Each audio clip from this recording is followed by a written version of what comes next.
Hello guys, welcome in the second video of our Apna theatre app. And last video में हमने simple सा काम किया था, हमने एपीआई को सेटअप किया था। और जैसे ही आप मेरी वेबसाइट पे पहली बार आओगे, हम एपीआई को फेच कर रहे हैं, उसका डेटा हम स्टेट में स्टोर करा रहे हैं। और जैसे ही स्टेट चेंज होगी, हमको ऑटोमेटिकली जो मूवी कार्ड कंपोनेंट है वो उस स्टेट के अंदर जितने भी ऑब्जेक्ट्स होंगे उन सभी के लिए एक एक मूवी कार्ड हमें मिल जाएगा। और उस स्पेसिफिक एलिमेंट में से हम उसका टाइटल और पोस्टर लेके यहाँ पे दिखा रहे हैं। तो अभी मैंने हैरी लिखा है, तो देखो इस एस की जगह अगर मैं यहाँ पे लेट्स से ट्रांसफॉर्मर लिख दूं, राइट, तो मुझे ट्रांसफॉर्मर का सारा डेटा दिखेगा। देखो, तो क्योंकि एपीआई ने बोला था ना कि एस इक्वल्स टू जो भी हुआ उस टाइटल वाली मूवीज को मैं सर्च करूंगा। तो चलिए सबसे पहले इसको थोड़ा सा डिजाइन कर लेते हैं यार, अभी अच्छा नहीं लग रहा है। तो ये वाला जो डिव है पेरेंट, जिसके अंदर सारे के सारे कार्ड्स रेंडर हो रहे हैं, इसको हम क्लास नेम दे देते हैं फ्लेक्स का। और यहाँ पे जाएंगे डॉट फ्लेक्स में हम जाएंगे और यहाँ पे हम क्या कर देंगे, इसकी डिस्प्ले को कर देंगे फ्लेक्स। देखो अब ये एक दूसरे के बाद आ गए। और जस्टिफाई कंटेंट को कर देंगे space evenly, and flex wrap को कर देंगे रैप। तो चलिए अब हमको ऐसे दिख रहे हैं। तो यार मैं डिजाइनिंग पे इतना फोकस इसलिए नहीं कर रहा क्योंकि मैं चाहता हूं कि मैं आपको लॉजिक अच्छे से समझा दूं। डिजाइनिंग आप खुद से भी प्रैक्टिस कर सकते हो यार, वो आप मेरे से भी बढ़िया कर सकते हो, ये आपकी क्रिएटिविटी है, राइट। तो चलिए मैं इस लॉग को हटा रहा हूं। अब ये ठीक अच्छा हो रहा है। अब मैं क्या चाहता हूं कि मैं मूवीज को खुद से सर्च कर पाऊं, राइट। तो मैं क्या करूंगा, इस डिव में इसको एक पेरेंट डिव के अंदर बंद करूंगा, क्योंकि ये तो फ्लेक्स बॉक्स है। इसको एक पेरेंट डिव के अंदर बंद करूंगा। इस डिव के अंदर अभी के लिए मैं सिंपल एक इनपुट टैग लगा रहा हूं, जिसपे मैं प्लेस होल्डर में क्या लिखूंगा, enter a movie name over here you can see. हम डिजाइनिंग पे नहीं फोकस करेंगे, अभी हम सिर्फ लॉजिक देखेंगे। तो मैंने प्लेस होल्डर लगा दिया यहाँ पे। और अभी के लिए इसको हम एक क्लास नेम देते हैं, लेट्स से सर्च। और लेटर ऑन हम इस क्लास को डिजाइन करेंगे। हमने क्या पढ़ा था यार, अगर आपको एक इनपुट में जो भी बंदा लिख रहा है उसको किसी स्टेट में स्टोर कराना है, तो हमको उस स्टेट को इनपुट के साथ लिंक करना पड़ता है। तो लेट्स से मैं यहाँ पे लिख दूंगा यूजर इनपुट करके मैंने एक स्टेट बना दी। और ये फंक्शन है जो उसको चेंज करेगा, इक्वल्स टू यूज स्टेट। और बाय डिफॉल्ट ये टेक्स्ट है, तो इसकी बाय डिफॉल्ट वैल्यू क्या होगी, बाय डिफॉल्ट इसकी जो वैल्यू होगी यार वो होगी एम्प्टी। और जैसे ही आप इस इनपुट पे चेंज करोगे, हमने पढ़ा था इस चीज के बारे में गाइस, अगर आपको ये नहीं समझ आ रहा है तो मैं रिकमेंड करूंगा आप पुरानी वीडियोस को अच्छे से देखो। तो सेट यूजर इनपुट में क्या आएगा, ई डॉट करंट टारगेट की जो वैल्यू है वो मैं स्टेट में स्टोर करा लूंगा। और इसकी जो वैल्यू है वो किसके बराबर होगी, जो भी यूजर इनपुट के अंदर है। तो अब ये दोनों स्टेट एक दूसरे से लिंक है, कि जो भी आप इसमें लिखोगे इस इनपुट में, वो इस स्टेट में स्टोर होगा, और जो भी इस स्टेट में स्टोर होगा वही आपको इनपुट में दिखेगा। तो देखो मैं यहाँ पे कुछ भी लिख रहा हूं तो चल रहा है। अब मैं यहाँ पे एक बटन बना देता हूं यार। लेट सपोज बटन है मेरे पास सर्च करके, ये बटन पे आप क्लिक करोगे तो ये मूवीज को सर्च कर देगा। अब यार आप थोड़ा लॉजिकली सोचो, जो एपीआई थी उसकी डॉक्यूमेंटेशन ने क्या बोला था, कि आपको कोई भी मूवी फैच करनी है, आप सिर्फ इस एपीआई को कॉल करो और एस इक्वल्स टू उस मूवी का नेम यहां पे दे दो, उससे मिलती जुलती सारी मूवीज वो आपको दे देगा, राइट। तो यार ये काम तो ऑलरेडी हो रहा है, ये काम तो हमारा ऑलरेडी ये वाला फंक्शन कर रहा है ना। जब आप इस फंक्शन को कॉल करोगे, ये आपको ट्रांसफॉर्मर से मिलती जुलती सारी मूवीज दे देगा। बट हमें इस फंक्शन को ऐसे मॉडिफाई करना है कि हर बार ये ट्रांसफॉर्मर की मूवीज ना दे। इसको मैं एक क्वेरी दूं, लेट सपोज मैंने यहां पे लिख दिया हैरी, राइट। तो मुझे कोड नया ना लिखना पड़े, सिर्फ यही वाला फंक्शन कॉल हो जाए और इस ट्रांसफॉर्मर की जगह मेरा इनपुट आ जाए, और मेरा इनपुट तो इस स्टेट में स्टोर है। तो बहुत ईजी हो गया। तो मैं क्या करूंगा, मैं बोलूंगा ठीक है यार, यहां पे मैं फोर्सफुली ट्रांसफॉर्मर नहीं लिखूंगा।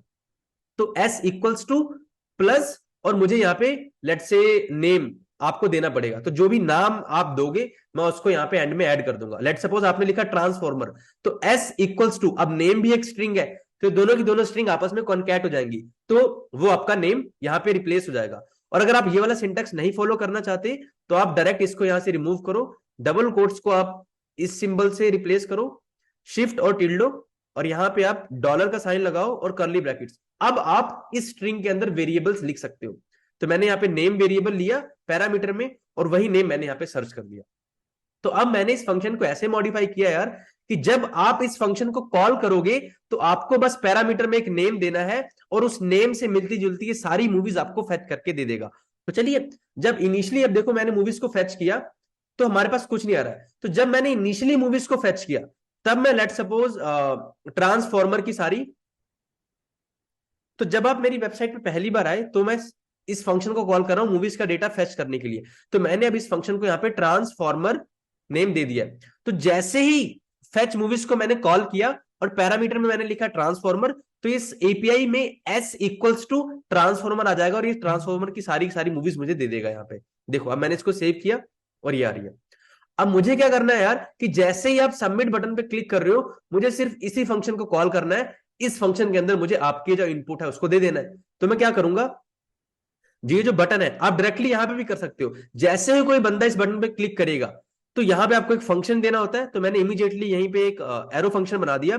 जैसे ही आप इस बटन पे क्लिक कर रहे हो, जो भी आपने लिखा है उससे रिलेटेड मुझे सारी मूवीज फेच करनी है। तो मैं इस फंक्शन को कॉल कर दूंगा यार, फेच मूवीज फंक्शन को, और इस फंक्शन को जो आपने लिखा है वो दे दूंगा user input as a parameter में। आपने यहाँ पे लिखा एवेंजर्स, राइट? सर्च बटन पे क्लिक करोगे, वो इस फंक्शन को कॉल करेगा और पैरामीटर्स में क्या दे रहा है वो अवेंजर्स। तो यहाँ पे ये सब कुछ ऐसे ही रहेगा और एस इक्वल्स टू अवेंजर्स आ गया और अब आपको अवेंजर्स का डेटा मिलेगा। तो चलिए देखते हैं क्या एक वर्क भी कर रहा है कि नहीं। तो मैंने लिखा सर्च और देखो अपने आप मेरे पास ये डेटा अपने आप वो चेंज हो गया। तो ऐसा कैसे हुआ? देखो अभी आपके पास इनिशियली एक स्टेट है, जैसे आप मेरी वेबसाइट पे पहली बार आए तो मैंने किसकी ट्रांसफॉर्मर की सारी मूवीज फेच कर ली। तो अभी इस स्टेट के अंदर, इस एरे के अंदर जितनी भी मूवीज है यार, वो सारी किसकी है? वो सारी ट्रांसफॉर्मर की मूवीज है। तो जितने भी आपको शुरू में कार्ड दिखेंगे वो किसके दिख रहे हैं? अगर मैं पहली बार आता हूं तो मुझे ट्रांसफॉर्मर के सारे कार्ड दिख रहे हैं। पर जैसे ही आपने वेबसाइट पे सर्च बटन को क्लिक किया, उसने इस फेच मूवीज फंक्शन को कॉल किया। मैंने लेट सपोज यहां पे दोबारा मैंने लिखा अवेंजर्स और मैंने सर्च बटन पे क्लिक किया। तो जैसे ही आपने सर्च बटन पे क्लिक किया, उस वहां पे एक लिसनर लगा है ऑन क्लिक का, उसने फेच मूवीज फंक्शन को कॉल किया और फेच मूवीज फंक्शन ने यहां पे इस एपीआई को कॉल किया एस इक्वल्स टू अवेंजर्स लिख के। और जैसे ही उसको डेटा मिला उसने स्टेट को चेंज कर दिया। तो आपने अवेंजर लिखा, अवेंजर का डेटा आया और अब उसने इस स्टेट को चेंज कर दिया। अब इस स्टेट में पुराने डेटा की जगह एक नया डेटा आ गया अवेंजर्स का। और हमने क्या पढ़ा था? ये सिंपल वेरिएबल नहीं है यार, ये एक स्टेट है। और जैसे ही ये स्टेट चेंज हुई, क्यों? क्योंकि एपीआई कॉल जब सक्सेस हुई तो हमने सेट मूवीज इसके अंदर नए, इसके अंदर सारी की सारी जो नई मूवीज आई हैं वो स्टोर करा दी। और जैसे ही ये स्टेट चेंज हुई, हमारा ये जो जेएसएक्स है, ये पूरी की पूरी जेएसएक्स दोबारा रिटर्न होगी। और इस जेएसएक्स के अंदर हम उन्हीं मूवीज पे मैप कर रहे हैं। तो अब दोबारा मैप चलेगा और पुराने वाले सारे कार्ड हटके हमको नए कार्ड दिखेंगे। देखो अब मैंने यहाँ पे लिखा AVENGERS, तो मैंने सर्च किया। अभी क्या है? स्टेट में ट्रांसफॉर्मर्स का डेटा है। अब मैंने सर्च किया, वो एपीआई को कॉल करेगा, अवेंजर्स का डेटा लेगा और स्टेट को अपडेट करेगा। जैसे ही स्टेट अपडेट हुई, दोबारा मैप फंक्शन लगेगा और देखो ये सारे कार्ड चेंज हो गए, राइट? अब यहाँ पे आप कुछ भी लिखो, लेट से मैंने लिख दिया फनी, तो देखो हमको ये सब कुछ मिल रहा है ऐसे, राइट? तो चलिए हम इसको थोड़ा सा डिजाइन कर लेते हैं। तो मैंने क्या किया यार, ये जो हमारे पास इनपुट है और ये जो बटन है, इनको मैंने एक पेरेंट कंपोनेंट में एक डिव में इनक्लोज कर दिया। उस डिव को क्लास दे दी नेव बार की और इसको थोड़ी सी डिजाइनिंग दे दी है कि ये जो नेव बार है यार, यहाँ पे उसको बैकग्राउंड कलर ब्लैक दे दिया। ये जो पूरा ब्लैक हो गया बैकग्राउंड कलर, पैडिंग दे दी है और कुछ सबको सेंटर में टेक्स्ट लाइन कर दिया। और जो इनपुट है उसको भी थोड़ी सी डिजाइनिंग दे दी और इसी तरह थोड़ी सी बटन को डिजाइनिंग दे दी। और अब हमारी वेबसाइट ऐसी दिख रही है। अब इशू क्या हो रहा है यार कि अगर आप यहाँ पे खाली लिख के सर्च करोगे तो हमारी वेबसाइट क्रैश हो रही है। तो हम क्या करेंगे, जब आप इस फंक्शन को कॉल कर रहे हो यहाँ पे फेच मूवीज के अंदर यूजर इनपुट है, तो इस फंक्शन के अंदर मैं पहले चेक कर लूंगा कि अगर जो मेरे पास नेम आ रहा है, अगर वो इक्वल्स टू एम्प्टी है, राइट? मतलब ये खाली नेम है, बंदा कुछ कॉल कर रहा है बट किसी भी मूवीज का नेम नहीं दे रहा है, तो मैं रिटर्न कर जाऊंगा यहीं से। मैं कुछ नहीं करूंगा, मैं यहीं से रिटर्न कर जाऊंगा। आप कुछ अलर्ट या कुछ भी दिखा सकते हो बट मैं यहीं से रिटर्न कर जाऊंगा अभी के लिए। अब देखो मैं सर्च कर रहा हूं तो कुछ नहीं हो रहा। क्यों? क्योंकि जैसे आपने सर्च पे क्लिक किया, उसने इस फंक्शन को कॉल किया और बाय डिफॉल्ट यूजर इनपुट की वैल्यू क्या है? एम्प्टी। तो अगर ये एम्प्टी है तो ये रिटर्न कर रहा है और एपीआई को कॉल ही नहीं कर रहा, राइट? आप कुछ लिखोगे तभी एपीआई कॉल होगी। अगर यार आप इस ऐप को थोड़ा और नेक्स्ट लेवल बनाना चाहते हो तो आप रिएक्ट की एक लाइब्रेरी का यूज कर सकते हो जिसको बोलते हैं रिएक्ट स्लीकर। तो चलो मैं आपको दिखाता हूँ इसके बारे में। तो रिएक्ट स्लीक पे हमको जाना है और ऐसे ऐसे हम इसे कार्ड्स वगैरह बना सकते हैं, बहुत प्यारे प्यारे। तो हम एनपीएम पे जाएंगे और हम इस लाइब्रेरी को देखो, एनपीएम इंस्टॉल। हमने क्या पढ़ा था यार एनपीएम के बारे में, राइट? तो अभी के लिए मैं अपने प्रोजेक्ट को स्टॉप कर रहा हूं और मैं ये कमांड को लिख दिया एनपीएम आई का मतलब होता है इंस्टॉल रिएक्ट स्लीक। कि अब मैंने एनपीएम से एक पैकेज इंस्टॉल कराया है और इस पैकेज की जो फाइल्स हैं वो नोड मॉड्यूल्स फोल्डर के अंदर होंगी। और देखो जो पैकेज डॉट जेसन है उसमें इसकी एंट्री हो गई रिएक्ट स्लीक। तो पैकेज डॉट जेसन में वो सारा कुछ मेंटेन करता है कि हम कौन कौन सी पैकेजेस को यूज कर रहे हैं। अगर मैं इसको अनइंस्टॉल कर दूंगा तो अपने आप ये यहां से हट जाएगा। तो अभी अभी हमने सिर्फ एक नया पैकेज इंस्टॉल किया है। अब हमको कैसे पता लगेगा इसको यूज कैसे करते हैं यार? ये डॉक्यूमेंटेशन तो हम इसको पढ़ेंगे। उसके बाद बोल रहे हैं यार या तो आप ये करो या तो आप ये करो। तो हम ये दोनों सीएसएस को जो लिंक टैग है इनको कॉपी करेंगे और हमें पता है हमारे पास एचटीएमएल फाइल है जो सिंगल पेज एप्लीकेशन है, उसके हेड टैग में आके यहाँ पे हम डाल देंगे और टाइटल को भी लिख देंगे यार अपना थिएटर। देखो हमने CSS को भी लगा दिया, अब बस हमें इस सेटिंग का यूज करना है। तो मैंने ये सारी सेटिंग्स यहां से कॉपी की जो भी ये बोल रही है, और मुझे स्लिकर किस कंपोनेंट में दिखाना है, ऐप में। तो मैंने ऐप कंपोनेंट के अंदर आके ये वाली सारी की सारी सेटिंग्स को पेस्ट कर दिया है। अब मुझे जितने भी कंपोनेंट है जिनको मैं स्लिकर के अंदर डालना चाहता हूं, स्लाइडर के अंदर, उसको मुझे स्लाइडर नाम की कंपोनेंट के अंदर इंपोर्ट करना है। और ये स्लाइडर कहां से आएगा, ये स्लाइडर आएगा हमारे पास रिएक्ट स्लिक से। तो ये मुझे करना है। अब ये वाला जो पेरेंट है यार फ्लेक्स, जिसके अंदर सारे के सारे मूवी कार्ड रेंडर हो रहे हैं, तो मुझे यहाँ पे डिव नहीं चाहिए, मुझे यहाँ पे क्या चाहिए, अब स्लाइडर। क्योंकि उन्होंने बोला है कि इसके अंदर अगर एरे के अंदर 10 मूवीज है तो 10 मूवी कार्ड होंगे, तो उन सबको मुझे ऐसे एक स्लाइड बार में दिखाना है। तो मैंने स्लाइडर के अंदर जैसे इन्होंने बोला बंद कर दिया, और अब मैं इसको फ्लेक्स नहीं दूंगा। यहाँ पे बस मुझे ऐसे करके इसको स्प्रेड कर देना है सेटिंग्स करके। देखो यार, अब हमारे पास ऐसे हमारे पास स्लाइडर आ रहा है जिससे हम इनको स्लाइड भी कर पा रहे हैं अच्छे से। और अगर आप इनकी सेटिंग्स को चेंज करना चाहते हो, स्लाइड टू शो का मतलब होता है कि एक स्क्रीन में कितनी स्लाइड दिखेंगी। अभी के लिए मुझे 3 दिख रही है, मैं बोल देता हूँ कि ठीक है तुम यहाँ पे 4 दिखाओ, क्योंकि हमारे पास 4 कार्ड एक स्क्रीन में दिख रहे हैं, राइट। और एक बार अगर मैं ऐसे स्क्रॉल करूं तो ये कितने कार्ड शिफ्ट होना चाहिए, वो होता है स्लाइड टू स्क्रॉल। अगर एक बार स्क्रीन में 4 कार्ड दिख रहे हैं और अगर आप स्लाइड कर रहे हो तो नए 4 कार्ड आने चाहिए। तो जो पुराने 4 कार्ड है उनको मैं स्क्रॉल करा दूंगा। देखो अब मैं ऐसे किया, अब नए 4 आए, अब ऐसे नए 4 आए, देखो। तो ये हमारा हो गया। अब यहाँ पे रोज भी डिफाइन कर सकते हो। अगर मैंने लिखा रोज, तो अब सारे के सारे कार्ड 2 रो में दिखेंगे ऐसे, राइट।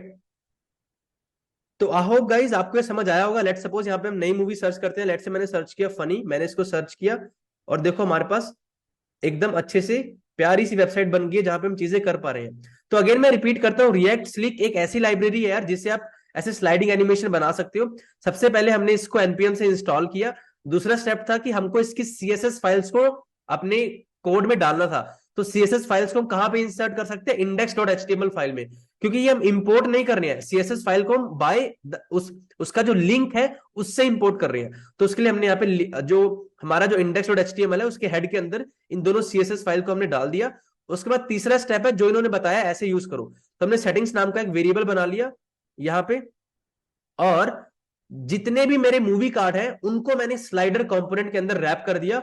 और ये जो स्लाइडर कंपोनेंट है ये मुझे रिएक्ट स्लिक से मिल रहा है। देखो ये भी यही कर रहे हैं कि स्लाइडर को तुम रिएक्ट स्लिक से इंपोर्ट करो और ये सारे के सारे डिव्स को तुम स्लाइडर के अंदर बंद कर दो। तो मुझे डिव नहीं, मेरे पास मूवी कार्ड्स हैं, उनको मैं स्लाइड कराना चाहता हूं, तो वो स्लाइडर के अंदर आ गए और सेटिंग्स को यहाँ पे मैंने डिस्ट्रक्चर कर दिया।